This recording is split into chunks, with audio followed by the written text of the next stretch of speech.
Nobody can stop this flow. Hallelujah.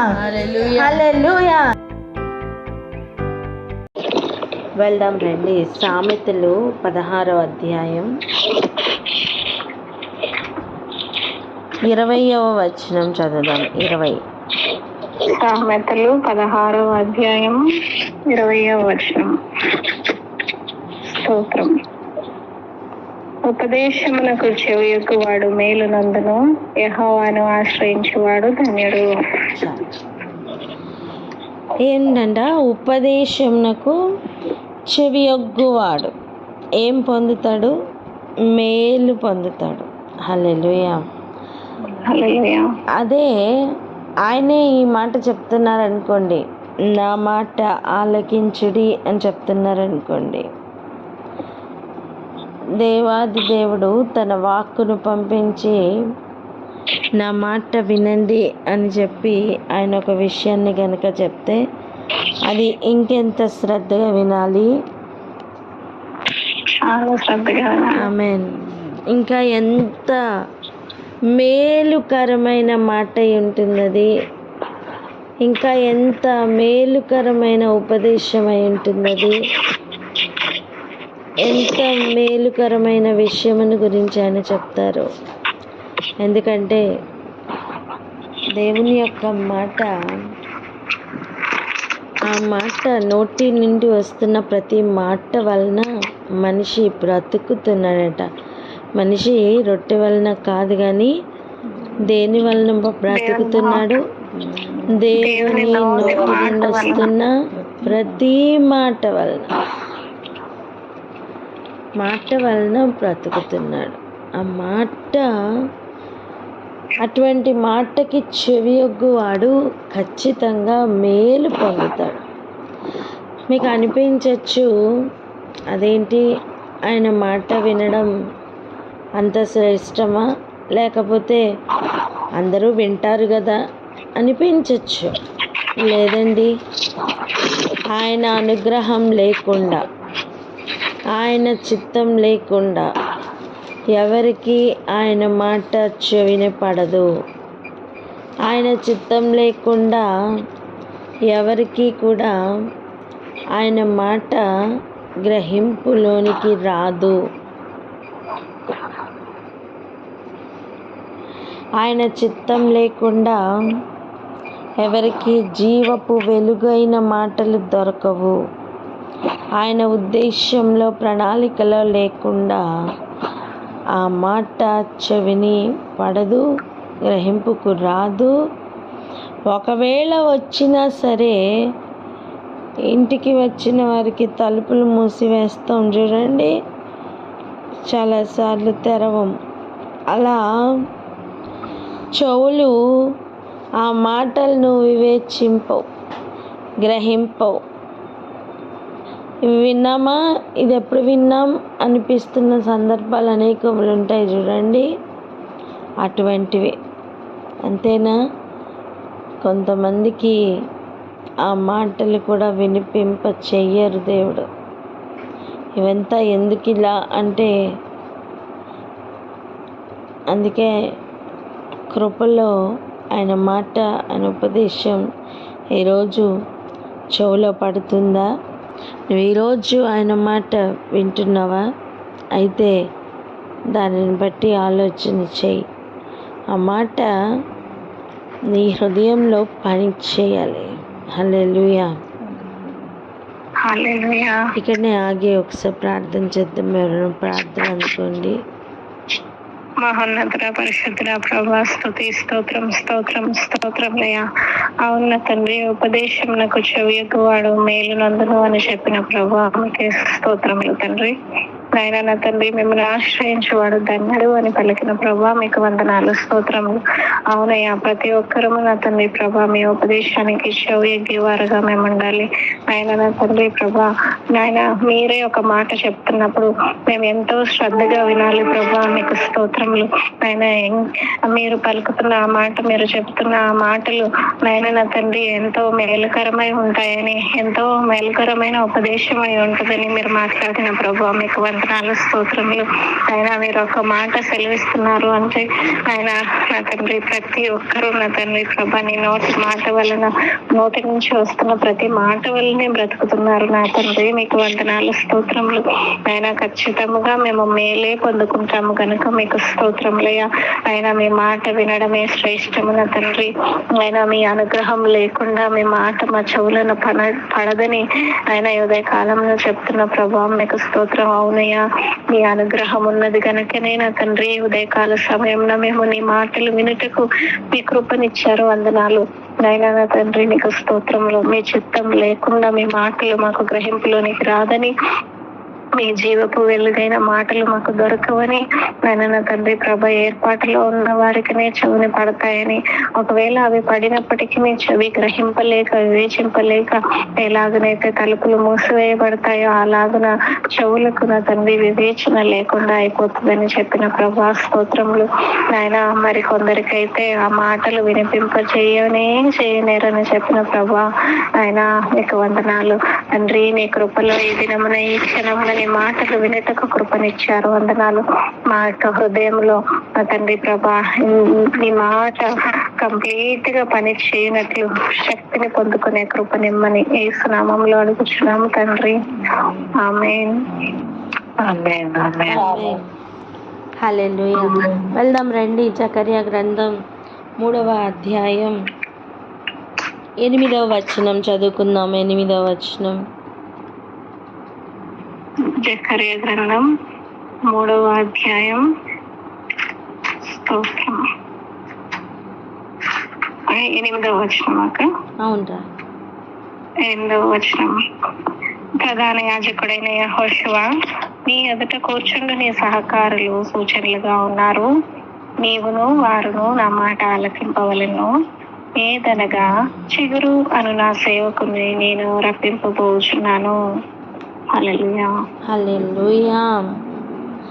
ఈ మాట నీవు వారు ఆలకింపాలి లేదా వినాలి అని చెప్తున్నారు. ఎవరెవరు వినాలంటున్నారు? నీవును నీ ఎదుట కూర్చుండు నీ సహకారులు. ఎవరి సహకారులు? ఆల్రెడీ అక్కడ నిల్చున్నవారు. హల్లెలూయా. అంటే ఈ ఉపదేశం కానీ ఈ మాట కానీ ఎప్పుడు చెప్తున్నారు? రావాల్సిన ప్రధాన యాజకుడైన యెహోషువ వచ్చిన తర్వాత, దోషకార్యములన్నీ కూడా పరిహారం పొందిన తర్వాత, తలకు పాగా పెట్టించి ప్రశస్తమైన వస్త్రాలు తొడిగించిన తర్వాత ఇప్పుడు ఆయన చెప్తున్నారు, నువ్వు ఫస్ట్ నా సన్నిధి నిలుచు భాగ్యం నీకు ఇస్తా. నువ్వు నించడానికి ముందే ఇక్కడ అట్టివారు నించున్నవారు ఉన్నారు. వారు నీకు ఇక సూచనలుగా ఉంటారు. నీకు ఎప్పుడు ఏ సమయం ఏమిటి జరగాలి అని లేదా జరుగుతుంది అని వివేచన కావాలా? నీ చుట్టూ ఉన్న వారిని గమనించు, నీకు అర్థమవుతుంది. అలా సూచనలుగా వారు ఉంటారు. అయితే ఇప్పుడు ప్రస్తుతం ముఖ్యంగా జరగాల్సిన పని ఏంటి? నీవును వారును నా మాట ఆలకింపవలెను. ఏంటంటే అది ఏదనగా చిగురు అను నా సేవకుని రప్పింపబోచున్నాను. వచ్చేసారా? రప్పింపబోచున్నానంటే రాబోతున్నారా? ఇంకా రాబోతున్నారు. ఈరోజు గమనించండి, రాబోతున్న చిగురు గురించే అంత నిరీక్షణ పుట్టించే మాట ఉండింటే ఆయన వచ్చిన తర్వాత ఉన్న మనం ఆ మాటను బట్టి ఇంకెంత ధైర్యం కలగాలి. ఆ మాట మనకి ఇంకెంత శ్రేష్టమైనది. చిగురు అను ఆయన సేవకుడు ఆల్రెడీ వచ్చి ఉన్నారు. ఎప్పుడు? 2000 సంవత్సరాల క్రితం. ఇప్పుడు ఆలోచించండి. ఆయన మాట వినాలి అంటే ఆయన చెవులు తెరవాలి. మీరు ఒక ఇంటిని తాళం వేశారనుకోండి, మీరు ఒక ఇంటికి ఏం చేశారు? తాళం వేశారనుకోండి,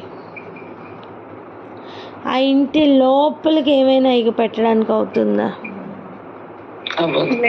అవ్వదు. మరలా ఆ ఇల్లు తలుపు తీస్తే తప్ప మరలా ఏమీ లోపల పెట్టడానికి అవ్వదు. అవునా? అదే విధంగా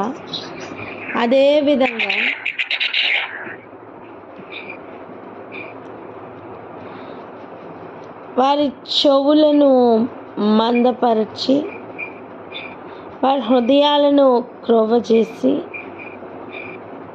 కండ్లకు పూర్తిగా గుడితనం ఇస్తున్నాను అని చెప్పిన తర్వాత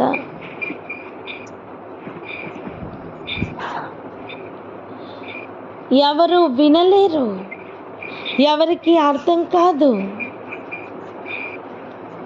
మరలా ఆయనే చెవులు తెరిస్తే తప్ప ఆ మాట లోపలికి చేరదు. ఆయనే మళ్ళా హృదయంను తెరిస్తే తప్ప ఆ మాట యొక్క అర్థం హృదయం లోపలికి వెళ్ళదండి. ఆయన మాట వినండి, నా మాట వినండి అని చెప్తున్నప్పుడే, నా మాట వినండి అని చెప్తున్నప్పుడే వినవలసిన చెవులు ఓపెన్ అవుతున్నాయి, రిలీజ్ అవ్వాల్సిన వాక్కు కూడా ఓపెన్ అవుతుంది. ఈరోజు గ్రహించండి. ఈరోజు మనం మాట రిలీజ్ అవుతున్నప్పుడు ఎలా ఓపెన్ అవుతున్నాయో మనం చూసుకుంటున్నాం. గ్రహించండి. ఆయన తలుపు మూస్తే ఎవరు తీయలేరు, ఆయన తీస్తే ఎవరు వేయలేరు. అది ఆయనకి మాత్రమే ఉన్న స్పెషాలిటీ అండ్ స్పెషల్ క్వాలిటీ. చెప్పండి, ఆయనకున్న క్వాలిటీ ఏంటి? ఎవరు తీయలేరు, ఆయన తీస్తే ఎవరు వేయలేరు. ఆమేన్. ఆయన తీస్తే ఎవరు వేయలేరు. హల్లెలూయా. ఈరోజు గమనించండి, నీ కొరకు ఒక వాక్కు ఆయన దాచిపెట్టి ఉన్నారా? నీ కొరకు ఒక మాట ఆయన రిలీజ్ చేసి ఉన్నారా? ఆ రిలీజ్ చేస్తున్నప్పుడే అప్పుడే దానికి కావలసిన తలుపులను ఆయన తెరవజేస్తున్నారు. హల్లెలూయా. చూడండి, ఆయన వాక్కులో ఉన్న శక్తి ఎంతో తెలుసా?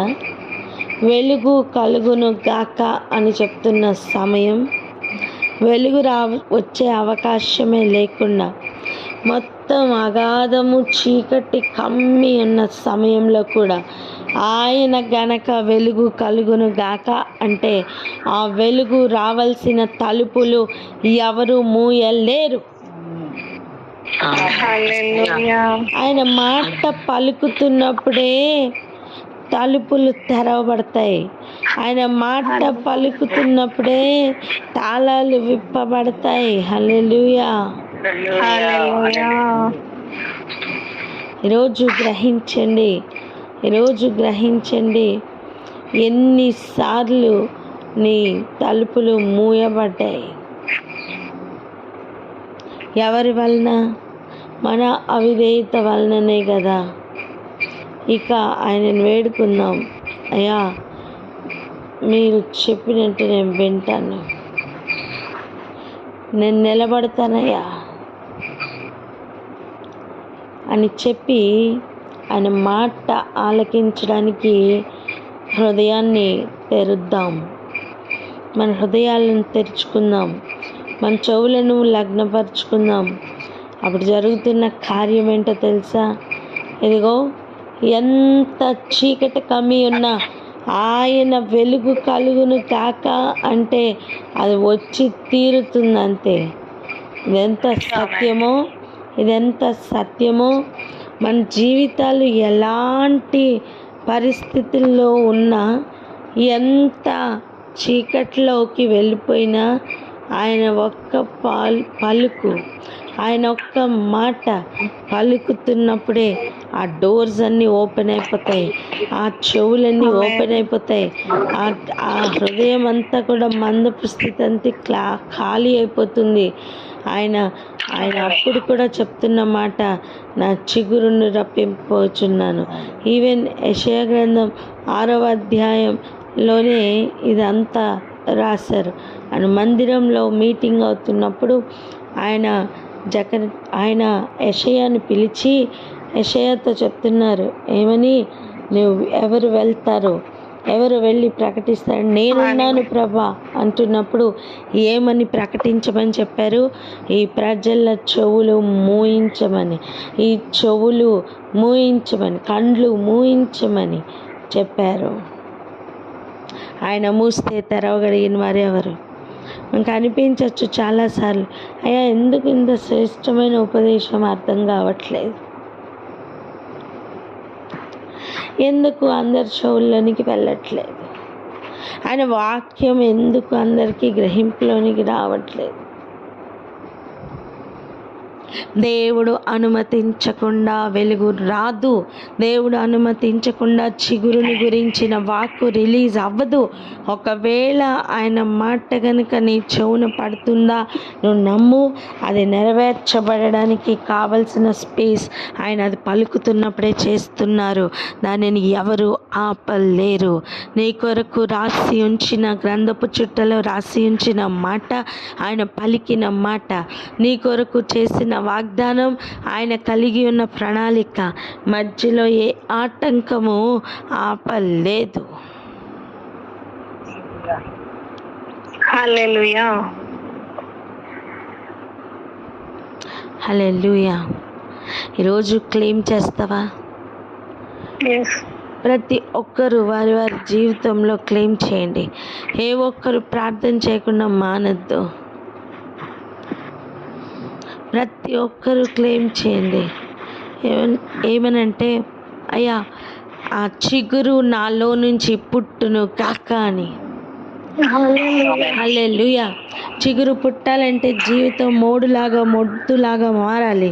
అందుకే చాలాసార్లు దేవుడు ఏమీ లేకుండా మొద్దు వలె మారుస్తారు. హల్లెలూయా. ఎందుకు అంటే చిగురు పుట్టించడానికి ఏమీ లేకుండా చేస్తారు. యెషయా గారు అడుగుతున్నారు, ఇది ఎంతకాలం ప్రభా, ఇది ఎంతకాలం ఈ మూయించబడిన అనుభవం, ఎంతకాలం ఈ మూయబడిన అనుభవం అంటే ఆయన చెప్తున్న ఒక శ్రేష్టమైన, గ్రహింపలేని, ఒక జీర్ణించుకోలేని ఒక మాట చెప్తున్నారు. ఆ మాటను చదువుకుందాం రండి. యెషయా గ్రంథం 6వ అధ్యాయం 11-12 వచనాలు చదవండి. 11-12. యెషయా గ్రంథం 6వ అధ్యాయం 11-12 వచనాలు. ప్రభు ఎన్నాళ్ళ వరకును నేను అడుగగా, ఆయన నివాసులు లేక పట్టణములను, మనుషులు లేక ఇండ్లను పాడగు వరకును, దేశము బొత్తిగా బీడగు వరకును యెహోవా మనుషులను దూరముగా తీసుకుని పోయినందున దేశంలో నిర్జనమైన స్థలములు విస్తారమగు వరకును అలాగున జరుగును. స్తోత్రం. గమనించండి ప్లీజ్, గమనించండి. ఈ లేఖనాలను అర్థం చేసుకుందాం. ఏమని చెప్తున్నారు? ఇది ఎంతకాలం ప్రభా? ఏంటి ఎంతకాలం? ఏమని అడుగుతున్నారు? వారి కన్నులతో చూచి, చెవులతో విని, హృదయంతో గ్రహించి, మనస్సు మార్చుకొని స్వస్థత పొందకపోవునట్లు ఈ జనుల హృదయం క్రొవ్వ చేసి, వారి చెవులు మందపరిచి, వారి కన్నులను మూయించమని చెప్పాను. ఈ మూయించబడిన స్థితి, ఈ మందపరచబడిన స్థితి, ఆయన మాట వినలేని ఒక స్థితి ఎంతకాలం ప్రభా అని అడుగుతున్నారు జకర్యా. దానికి ప్రభు ఇస్తున్న సమాధానం, ఎంతకాలమని? దేశము బొత్తుగా పాడయ్యేంత వరకు. మనుషులు దూరముగా తీసుకొని పోయి ఉంచారు గనుక ఆ మనుషులు ఉండే స్థలం నిర్జనమైన స్థలం. నిర్జనం అంటే జనము లేని స్థితి, విస్తారమగు వరకు అలాంటి స్థితులు, అలాంటి మనుషులు లేని స్థలములు అధికములగు వరకు. ఇప్పుడు చూడండి, ఒక ఏరియాలో డేంజర్ జోన్, ఒక ఏరియాలో ఏదైనా రెడ్ అలర్ట్ ప్రకటించారనుకో, అక్కడి నుంచి సురక్షిత ప్రాంతాల్లోనికి తరలిస్తున్నారనుకోండి, ఆ ఏరియా మాత్రమే ఖాళీ అవుతుంది. కానీ ప్రభు చెప్తున్న మాట ఏంటో తెలుసా? అటువంటి ఏరియాలు అనేకములు ఉంటాయి, విస్తారములగుతాయి. ఈరోజు యుద్ధముల గురించిన సమాచారాలు వింటున్నావా? భూకంపాల గురించి వింటున్నావా? ఈరోజు కరువుల గురించి వింటున్నావా? ఈరోజు ఫ్లడ్స్ గురించి కానీ, లేదా ఇల్లులు కాలిపోవడం గురించి కానీ, ఇటువంటి విషయాలను వింటున్నావా? అక్కడి నుంచి ప్రజలు ఏమవుతారు? తరలింపబడతారు. అప్పుడు గ్రహింపులోనికి రావాలి. ప్రభా, చిగురు అని నీ సేవకుని పుట్టిస్తానన్నావు కదా, మొద్దు వలె మారిన తర్వాత కదా పుట్టిస్తానన్నావు. చదవండి ఆ మాట, 13వ వచనం. 13 యెషయా గ్రంథం 6వ అధ్యాయం 13వ వచనం. దానిలో 10వ భాగం మాత్రం విడవబడినను అదియును నాశనమగును. సింధూర మస్తకి వృక్షములు నరకబడిన తరువాత అది మిగిలి ఉండు మొద్దు వలె నుండును. అట్టి మొద్దు నుండి పరిశుద్ధమైన చిగురు పుట్టును. స్తోత్రం, స్తోత్రం. ఆలోచన చేద్దాం. 10వ వంతు మిగిలింది కదా అని సంతోషపడితే అది కూడా పోతుంది. మేలుకే, మేలుకే, మేలుకే. పాత స్వభావం కొంచెమున్న చిగురు పుట్టదండి. చిగురు రాలేదంటే, మొద్దు వలె మారితేనే అది సాధ్యం. ఒక ఎగ్జాంపుల్ చూడండి, ఒక ఎగ్జాంపుల్ అనలేను, వాస్తవం. పూర్తిగా చచ్చితేనే కదా పునరుద్ధానం. సగం చచ్చిన వాడికి ఎంత పునరుద్ధానం? సగమే. అంతే కదా? అలా కాదు. ఎందుకు దేవుడు బొత్తిగా నాశనం చేస్తానంటున్నారు? ఒకవేళ 10వ భాగం మిగిలితే దానిని కూడా బొత్తిగా లేకుండా చేస్తానంటున్నారు. మేలుకు.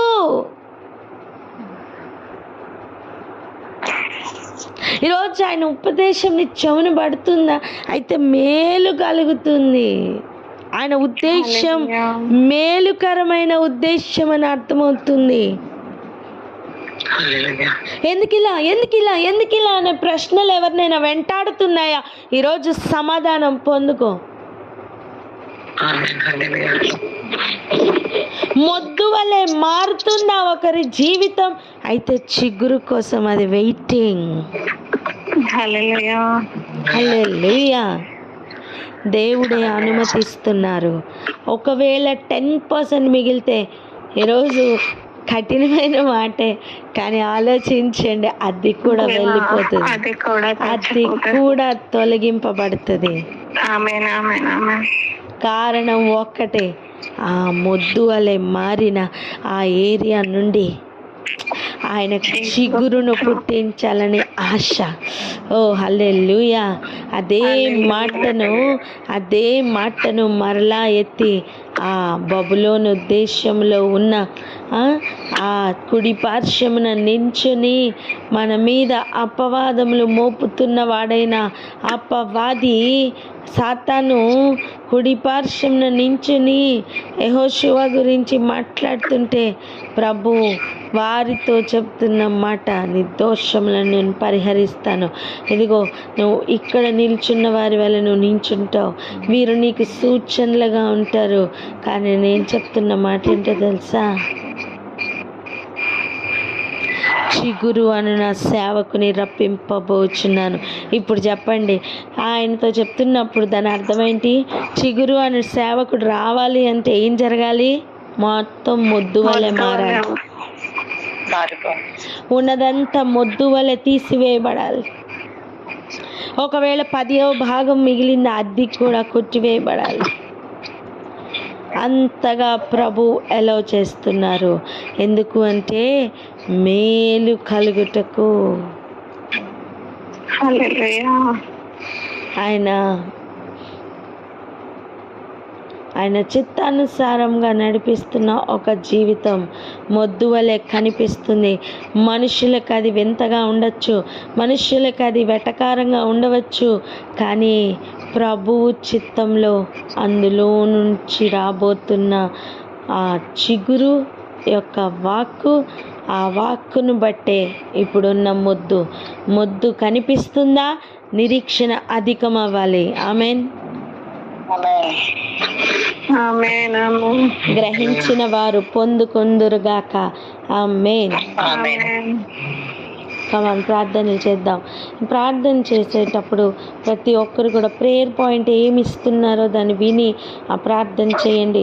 చూడండి, అన్నం వండిన తర్వాత మొత్తం నీ తట్టలోనే లేకపోతే నీ ప్లేట్లోనే వేసుకొని తినేస్తావా? అందరికీ షేర్ చేయవా? అందరికి షేర్ చేస్తాం. అదే విధంగా వింటున్న ఈ వాక్యమును బట్టి అందరూ షేర్ చేసుకొని అందరూ కలిసి ప్రార్థన చేస్తే ఎంత బాగుంటుంది. సహోదరులు ఐక్యత కలిగి ఉండటం ఎంత మేలు, ఎంత మనోహరం. యోబు యొక్క పిల్లలు ప్రతిదినం వండుకొని తిని అందులో సంతోషించేవాళ్ళు. అది శారీరకమైన ఆహారం కావచ్చు. ఈరోజు జీవాహారంను మనం వండుకున్నాం, తింటున్నాం. ఆయన ఫ్రెష్గా పంపించిన ఫుడ్ ఈరోజు తీసుకున్నాం. నేను అందరూ కలిసి షేర్ చేసుకుని తింటే ఎంత బాగుంటుంది.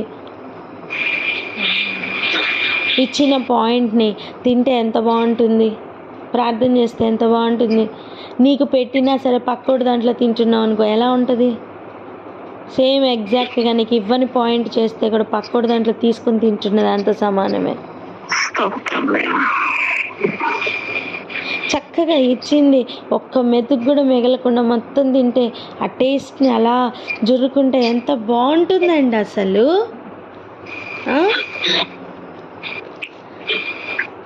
ఎందుకు ఆ అనుభవాన్ని మిస్ చేసుకోవాలి మనం? మీకు భయం పుట్టించాలని నేను చెప్పట్లేదు, కానీ ఎక్కువ కాలం ఉంటుంది అనుకోవద్దు. ఉపదేశం దొరికినప్పుడు దానిని స్వీకరిద్దాం. పర్వాలేదులే, ఎప్పుడైనా విందాంలే అనిపిస్తుందా? ఎక్కువ కాలం దొరుకుతుందని ఆశపడద్దు. తేనె పట్టు ఎప్పుడు దొరుకుతూ ఉంటుందా? చెప్పండి. అది ఎంత రేర్గా దొరుకుతుందో తెలుసా? తేనె పట్టు అది ఎంత అసలు శ్రేష్టమైందో తెలుసా? ఒక్కొక్క పువ్వులో నుంచి, ఒక్కొక్క ఏరియాలో నుంచి తేనెను అలా జుర్రుకొని తీసుకుని వచ్చి ఆ తేనెటీగలు అందులో పెట్టి వాటికి ఉన్న రసాయనాలు అన్నీ కూడా అక్కడ రిలీజ్ అయ్యి ఎంత అసలు పాడవ్వకుండా దేవుడు చేసిన ఆ సృష్టి ఒకసారి ఆలోచించండి. అవి ఎంత కష్టపడి పట్టితేనో అదొక తేనె పట్టుగా తయారవుతుంది. అది ఎంత రేర్గా దొరుకుతుందో తెలుసా? అసలు ఒక మాట తేనె పట్టు వంటిదంట. రండి వెళ్దాం. సామెతలు ఒకసారి చూడండి, ఆ మాటను ఒకసారి చదువుకొని మనం క్లోజ్ చేసుకుందాం. 16వ అధ్యాయం 24 ఒకసారి చదువునానా? సామెతల గ్రంథం 16వ అధ్యాయం 24. ఇంపైన మాటలు తేనె పట్టు వంటివి, అవి ప్రాణములకు మధురమైనవి, ఎముకలకు ఆరోగ్యకరమైనవి. స్తోత్రం. ఇంపైన మాట ఎటువంటిదంట? తేనె పట్టు వంటిది. తేనె పట్టు ఊరికినే రాదండి. అది ఒక గుంపు యొక్క ప్రయాస. గుంపుగా పనిచేస్తున్న తేనెటీగల యొక్క ప్రయాస. అవి ఎత్తైన స్థలంలో ఏ ఆధారం లేకుండా వేలాడుతూ కట్టుకుంటున్న గూడది.